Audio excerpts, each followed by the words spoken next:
we've done something quite rash, potentially, and decided to spend all our money by going fully EV. So we have two cars. I need a car for work, and my wife needs a car for work.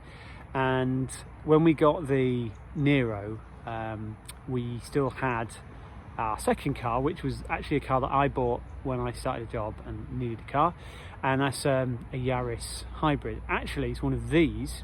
This isn't mine, this is just in a motorway services car park. I actually really like the Yaris. It's a nice sized car, it handles quite well, it drives nicely, and it's a Toyota, so it's just a really nice sort of consumer thing. But, well, the elephant in the room is the hybrid system, which, yeah, it gets 62 miles to the gallon effortlessly, even more than that around town, which is great. But,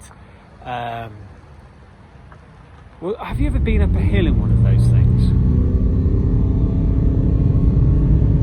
As soon as you need power from the engine, it just revs up, and honestly, people will look at you like you don't know how to drive, because it does sound like you don't know how to drive. And when it became sort of suggested that might be the car my wife would drive around if I was away with the Nero, well, she had a really visceral, strong reaction to it. I basically just refused to drive it, so she hated it, and really that all comes down to the hybrid system, because the car's fine, and she's fine with an automatic, she's fine with the Nero. Actually, she loves the Nero. So we decided we'd make the move, we'd go full EV, and we got one of these. This is our Renault Zoe, and I'm currently on the way home with it, because we bought this car some distance away from where we live. I always knew this would be a journey that involved stopping to charge. This model doesn't have the CCS Rapid on it, so charging on a longer journey takes a little bit longer.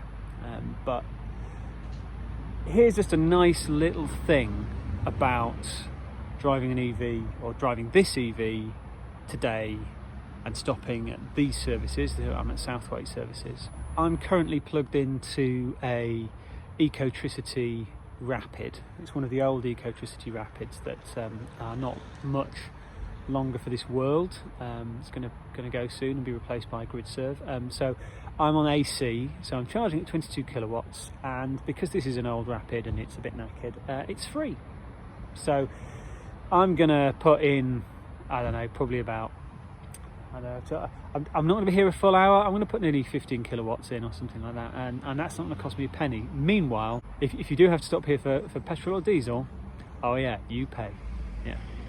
So anyway, yeah, so that's it. We are now a fully EV household once I've sold the Yaris. Oh, by the way, till I sold the Yaris, cracking little car, absolutely brilliant. Hybrid system, best thing ever. Once I've sold it, absolute garbage, never buy one. I am a hypocrite, I'm aware of that. If I could afford to just take that car off the road and get rid, I would. But I have two things, I think. One, I can't. That car's worth about, it's actually worth about 10 grand, so I can't throw that away. I'm not a wealthy man. Well, relatively speaking, maybe I am. I've got two EVs, but you know, I also have no money.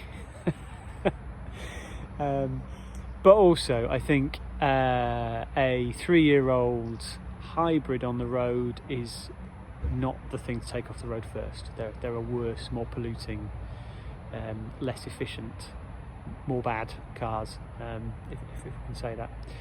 Anyway, this is the end of a slightly incoherent ramble to introduce the new car, which I've so far driven a couple of 100 miles, and actually I really like it. It drives really nicely. Bits about it that I prefer to the Nero, and bits I prefer in the Nero. It's always going to be the case with two different brands of car, but yeah, it's small EV. The Zoe is a great choice.